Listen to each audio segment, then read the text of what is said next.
¿Qué tal, amigos? Con el cariño y el gusto de siempre, les saludo en este su espacio al encuentro con la palabra.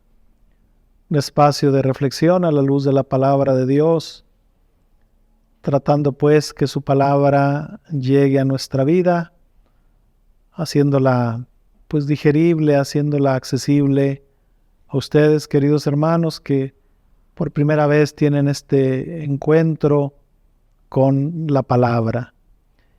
Hemos empezado el Evangelio de San Juan, un evangelio muy especial, muy bonito, de gran profundidad teológica, compuesto hacia finales del siglo I, donde se ha tenido tiempo para reflexionar, para reunir todo ese material que existía sobre Jesús y darle un orden.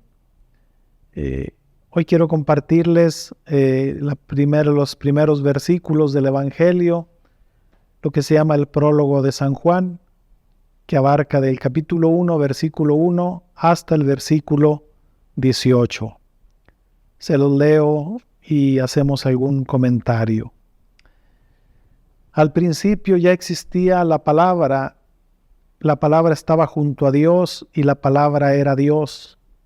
Ya al principio ella estaba junto a Dios.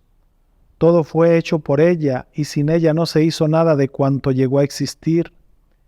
En ella estaba la vida, y la vida era la luz de los hombres. La luz resplandece en la oscuridad, y la oscuridad no pudo sofocarla. Vino un hombre enviado por Dios que se llamaba Juan. Este vino como testigo para dar testimonio de la luz, a fin de que todos creyeran por él. No era la luz, sino testigo de la luz. La palabra era la luz verdadera, que con su venida al mundo ilumina a todo hombre. Estaba en el mundo, pero el mundo, aunque fue hecho por ella, no la reconoció. Vino a los suyos, pero los suyos no la recibieron. A cuantos la recibieron, a todos aquellos que creen en su nombre, les dio capacidad para ser hijos de Dios.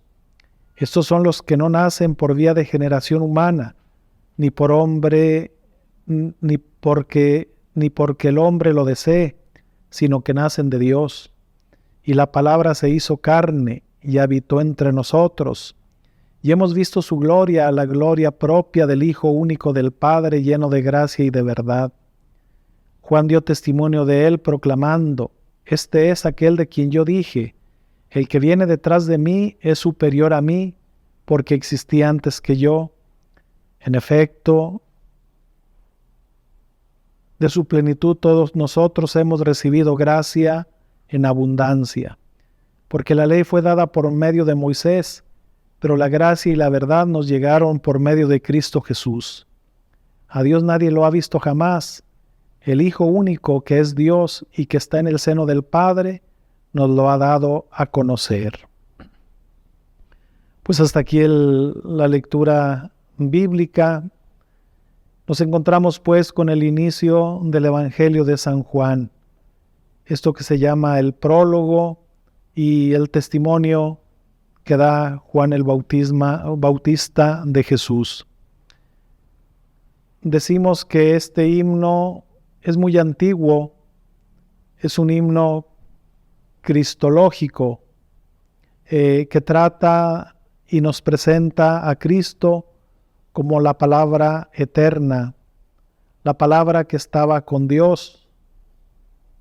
Es la palabra creadora. Y esto sin duda hace referencia al mismo Génesis. Cuando Dios crea, es su palabra la que crea. Dios va diciendo y Dios dijo y las cosas existen. Era la palabra creadora la que realizó el mundo. Pues bien, es esa misma palabra eterna del Padre quien ahora se va a revelar, se va a manifestar, se va a hacer realidad, se va a hacer carne. De esto resalta pues un Dios que es comunión. La palabra está con el Padre, está con Dios, porque Dios es diálogo, Dios es amor. Es un Dios que nos dirige su palabra creadora. Esa palabra que es luz, una luz que viene a iluminar las tinieblas y que las tinieblas, dice, no pudieron apagarla porque es la luz eterna, es la luz por excelencia, donde no cabe ninguna oscuridad. Pero una realidad que nos presenta, dice, esta luz vino a los suyos y los suyos no la recibieron. En cambio, dice, cuantos la reciben, llegan a ser hijos de Dios. Esto es lo importantísimo de esta palabra. Quien la recibe en su vida como luz, llega a ser hijo de Dios. Y entonces llegamos al versículo más importante de este prólogo, 1:14. Y la palabra se hizo carne y habitó entre nosotros. Esta es una idea hermosísima que tiene el Evangelio de San Juan. En el Antiguo Testamento, cuando Dios se presentaba en su pueblo, en medio de su pueblo, ellos hablaban de la Shekinah. Y la Shekinah era la morada de Dios. Se hablaba, por ejemplo, en la travesía por el desierto, en la tienda de campaña, siempre había un lugar especial para Dios. Llegaban, acampaban y en medio del campamento estaba la Shekinah, estaba una tienda especial donde según la tradición era el arca de la alianza que contenía pues las tablas de la ley, el bastón con el cual Moisés abrió el río, el mar para la liberación. Contenía algo del maná, es decir, signos que expresaban la providencia divina. Y entonces esa presencia de Dios pues iba caminando, era un Dios peregrino. Llega el momento ya en tiempos del rey David, un intento de construirle a Dios un templo, pero le dice Dios a David, tú no me vas a construir un templo, yo te voy a construir una descendencia. Y será efectivamente su hijo Salomón quien sí le construya un templo a Dios, una morada, una Shekinah. Y así durará durante muchos años el templo de Jerusalén, hasta el año 586, en que el imperio de los babilonios destruyen ese templo y se llevan gran parte de los israelitas como esclavos a Babilonia. Después de los babilonios surgirá el imperio persa con aquel rey bueno, Ciro, que les concede regresar y les concede y les ayuda para que reconstruyan el templo de Jerusalén. De tal forma que hacia el año 514 nuevamente está reconstruido o construido nuevamente el templo de Jerusalén, que será el mismo templo que conocerá Jesús. Un templo que el rey Herodes le puso muchísimo oro, lo embelleció para que los judíos lo aceptaran como rey. Herodes no era judío.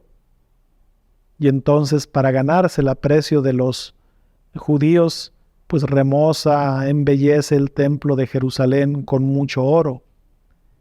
Y será el año 70 después de Cristo cuando los romanos destruyan para siempre el templo de Jerusalén. Y entonces aquí hay una realidad antes de su destrucción, como Jesús les anuncia que ya no es necesario ese templo, ese lugar de encuentro con Dios, puesto que ahora Él es el templo. Él mismo dirá, destruyan este templo y yo en 3 días lo levantaré. Y dice el evangelista, se refería al cuerpo, al templo de su cuerpo.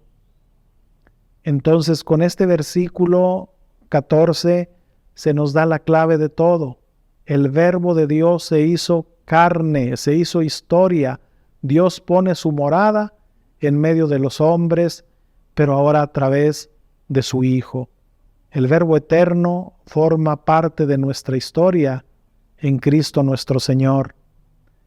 Y por eso esta realidad humana de Cristo pues será llevada hasta el final, hasta su pasión, hasta su muerte, y sabemos cómo el Padre no abandonó a su Hijo en el sepulcro, lo resucitó.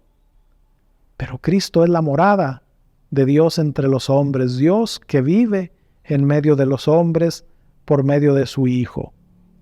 Y entonces esa es la realidad. Él vino a los suyos, pero los suyos no lo recibieron. Fue crucificado finalmente. Pero hoy podemos preguntarnos, ¿no será la misma realidad? Un Cristo que no es recibido en muchos sectores, por muchas personas.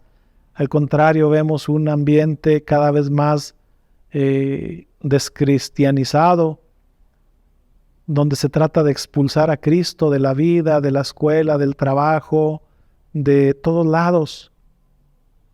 Él vino, Él está con los suyos, pero ahora los suyos no lo quieren. Hay que revisar esto, si este rechazo que habla el prólogo de San Juan no se estará repitiendo hoy. Cristo ya resucitó, nos dio el Espíritu Santo, Pentecostés que celebramos hace algunos días. Pero sigue estando Cristo entre nosotros. ¿Somos conscientes de su presencia transformadora? ¿Dejamos que Cristo transforme nuestra vida, nuestra sociedad? Este país tan herido por la violencia, ¿no será que nos falta Dios? ¿No será que nos falta Cristo?